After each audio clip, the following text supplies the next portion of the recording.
To anyone out there, it's never a good idea to walk alone at night, and it's never a good idea to accept a stranger's offer of a walk.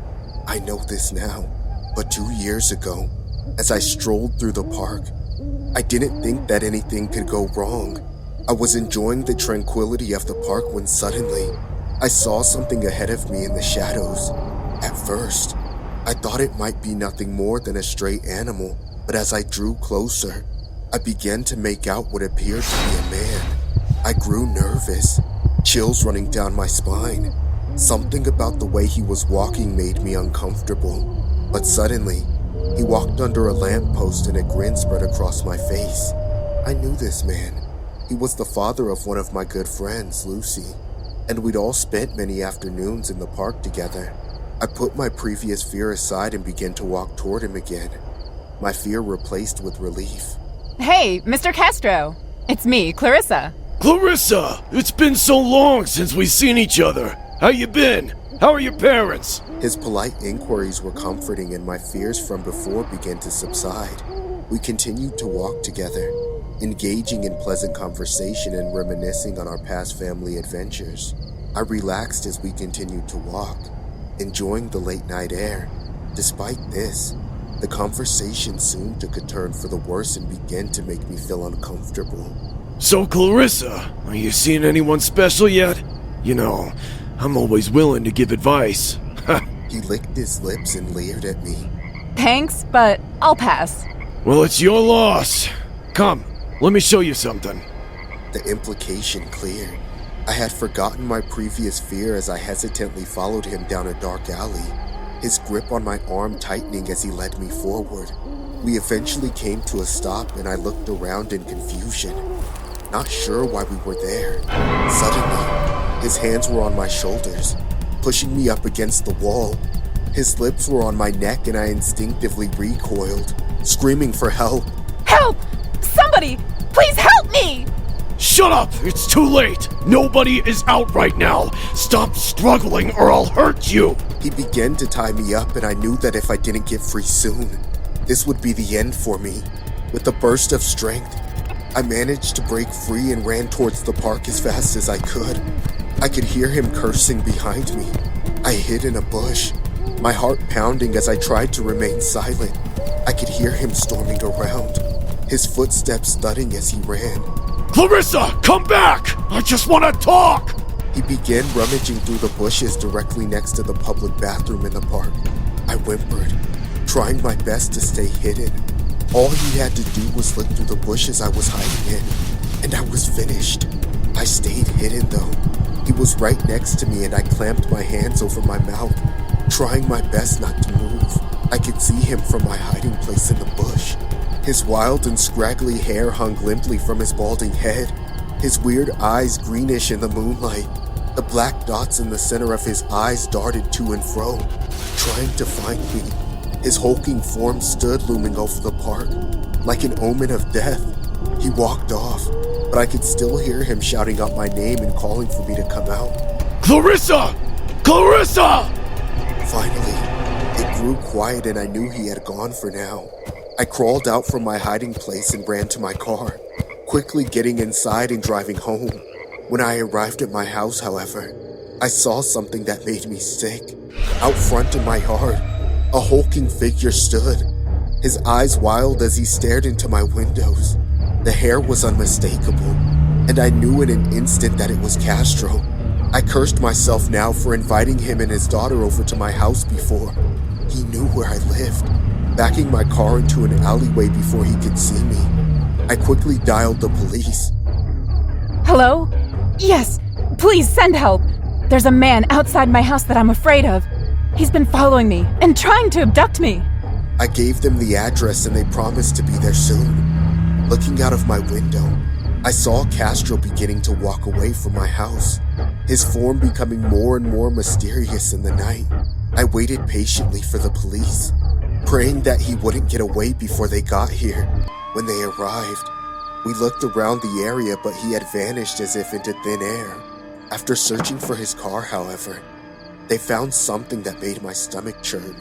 Inside the trunk, the police found women's clothing and bags full of trinkets. The police quickly got a search warrant and searched his house. It was in the news a few days later. Several young women had been held captive in his house for years.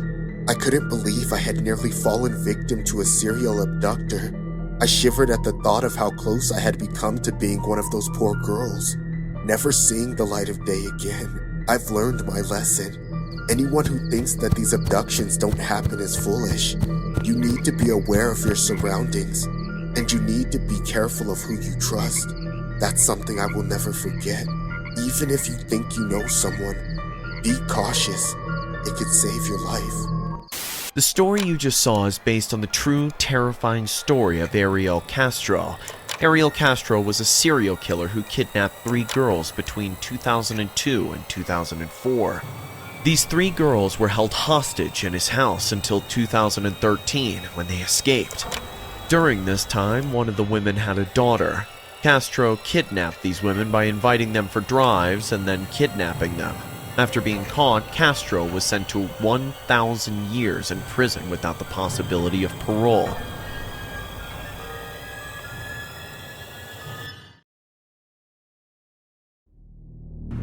I've always heard creepy stories about serial killers and home break-ins, but I never actually thought it would happen to me. Last summer, before my semester exams were scheduled to start, I decided to go stay with my parents for a while. My dad was a district attorney and my mom a politician. They were a match made in heaven. They were also very busy with work, as you would imagine, so they weren't always home. As usual, they had business to attend to that weekend, so I was left all alone in the house. It was great news, or so I thought. That evening, I was watching a show on TV. Suddenly, the show was interrupted by a breaking news report. Notorious serial killer Manuel Ortiz, aka Machete Manuel, has just escaped from prison, and his whereabouts are currently unknown.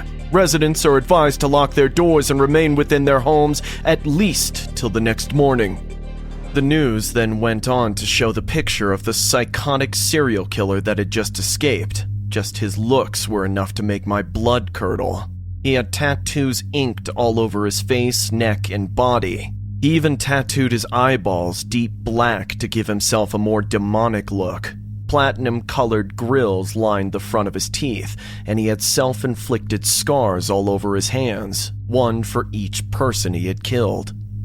My throat ran dry and my thoughts ran riot as I imagined the possibility of him coming to our home, especially since my dad was the district attorney that put him away. Of course, that was after he had already killed, dismembered, and mutilated about 30 people with his famous machete.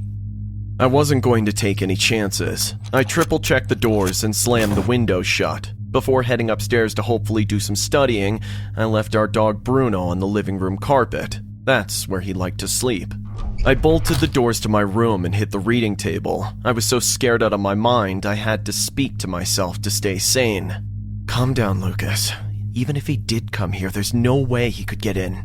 I intended to read throughout the night, but I dozed off 5 minutes after. Later that night, I was awakened by the sound of water running from a faucet onto a sink. My drowsy eyes beamed at the alarm clock on the table. The time was 11:35. Crap, I must have left the water running.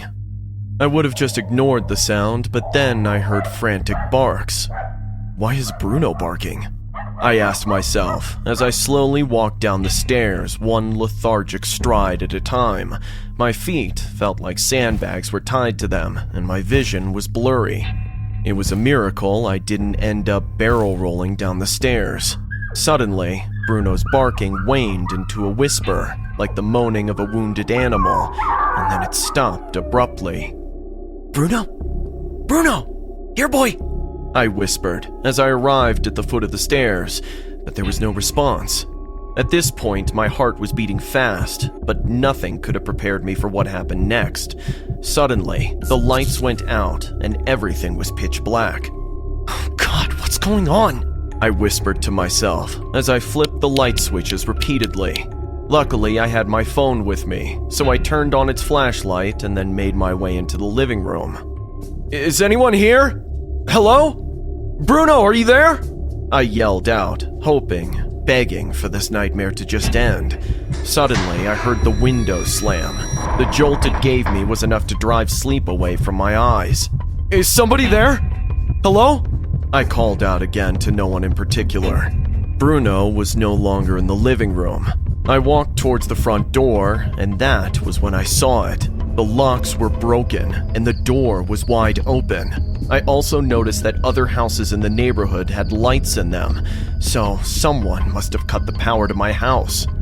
I made my way toward the basement door to check our fuse box. I arrived at the fuse box, which was right behind the basement door.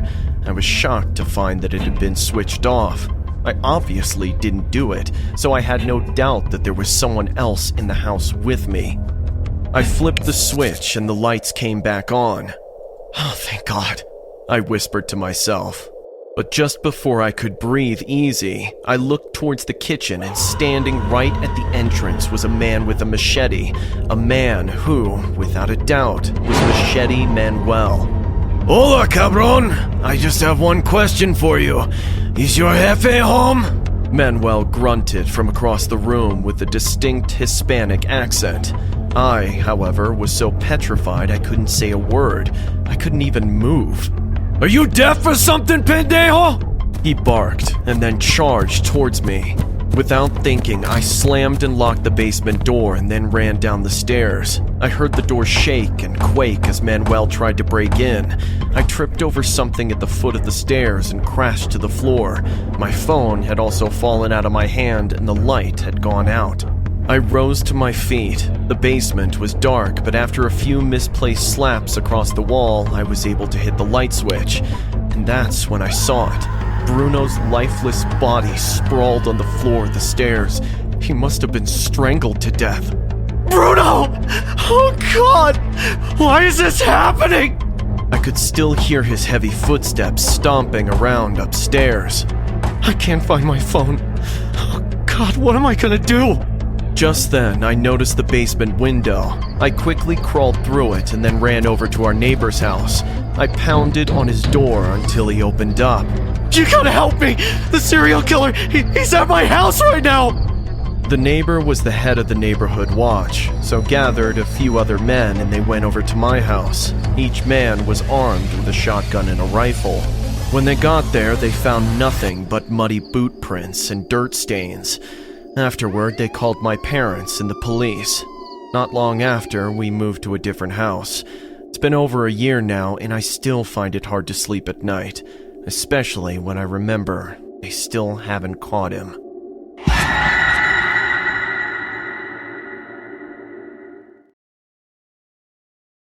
My name is Dina, and I'm a huge horror fan.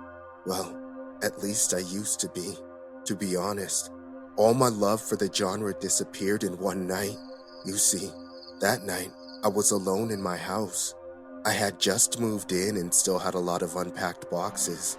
It was a Saturday night and I thought I would spend the evening watching a horror movie. But before I could choose one, I got a call. Hello, Dina. Do you like horror movies? Dude, really? What's wrong, my friend? First of all, you're not intimidating at all. Second, do you really want to scare me by imitating Scream? There are literal parodies of that movie. You should have more respect for someone who knows where you live, Dina. Mr. Psycho, I regret to inform you that we are now in the 21st century. I would be disappointed if you didn't even know my birthday. I'm gonna keep looking for a movie. You're better off trying to scare a boomer. Bye-bye. Once I cut him off, I laughed a little under my breath. I've gotta admit it didn't scare me, but it did entertain me. What I didn't know was that my fun was about to end. Suddenly, a stone smashed against my glass. I ran to the window, but there was no one there. And as I approached the stone, it had a message on it. Hello? Listen to me. You better— No! You listen to me. You cut me off again, and I'll break you in half. Understand? What do you want? You said you knew Scream, didn't you? You know what I want. Fame. Well, you're looking for it with the wrong person. Get out of here. I'll call the police. Do you think I'll give you time to do that? Where are you? Watching you, Dina. Watching you walk nervously in that blue t-shirt. Hearing this, my first instinct was to run as far as I could. I headed towards my room, but the man's voice stopped me. Are you sure about that? He might be there. Suddenly, I stopped. Was he telling me not to go? Or maybe he's telling the truth and he's really there. I decided to ignore my room and go upstairs. I went into the guest room and hid. The place was full of boxes. Darkness surrounded the whole area and it was impossible to see anyone. What a curious place you chose to hide, Dina. I know you're not here. You don't know where I am. You think you're clever, but you hid in the most predictable place possible, dear friend. Oh yeah? If you were in this room, then how did you know how I was dressed? Don't you remember the movie, Dina? It's never just one killer. The man was in front of me, brandishing a huge knife in his hand. The design was similar to Scream, but this one was scarier. The man approached me slowly. His steps were terrifying. This man knew he had this situation under control and I was nothing more than prey. I threw a box at him to stop him and ran for the door. Instead of running, I waited behind the door and when he came out, I hit him with it. I ran towards the exit, but before I got there, the door opened. Behind it, there was another man with a different mask, but similar to that of his companion. I turned around and saw that the other man was coming down the stairs. I was locked in, and my only way out was the basement. I ran and hid under the stairs while one of them came down. The man began to walk slowly, inspecting every part of the basement slowly. He knew I was here, but he couldn't find me. I thought about trying to hit him to defend myself, but because of our physical difference, I knew that would not end well. But once the man got to where I was, he stopped and turned around. The stalker started looking for the basement lights. This was my chance to escape. I pushed him and climbed the stairs, locking him in as soon as I could get up. But that wasn't the end of it. Good job, Dina. As soon as I turned around, the other man lunged at me and tried to hit me. I managed to dodge him and started to run, but he was faster than me. He grabbed me by the hair and threw me against the counter, hurting me with the kitchen stuff. I have to tell you the truth, Dina. My friend is not the smartest of the bunch. I'll deal with him later. What's a great movie without a betrayal, right? It's just a movie! What makes you think it'll all work out the same way? Of course it will, and unlike a movie, it doesn't have to end. I'll be famous. I'll get letters. People will recognize me. I'll be bigger than Manson. I wasn't going to let this psycho hurt me. During his speech, I reached out my hand to see what I could grab to defend myself, and as luck would have it, I found something perfect. You wish! He may have had a mask, but he still had an opening for me to see through. I poured oil spray through this opening, and as I expected, the man went berserk, swinging his knife sporadically, unable to hit anyone. I rammed him as hard as I could, and while he was on the floor, I ran for the exit. On the way, the basement door gave way and the other man started chasing me from behind. But this chase didn't last long. A police cruiser was outside my house. As soon as they saw the man chasing me, the officers stopped them. I was finally safe. I warned them that the other criminal was inside the house, but they couldn't find him. He had escaped through the back door, but he didn't get far, as his partner ratted him out. Both of these guys were old neighbors, and they really had intended to murder me. They were both convicted of attempted murder, and by the time they got out, I'll be prepared if I have to deal with them again. That was the last day I watched a horror movie. I admit that I've tried to watch them, but I find it impossible. Every time I do, I remember those two psychopaths trying to kill me. They may not have made it big, but for what they did to me that night, I will remember them forever.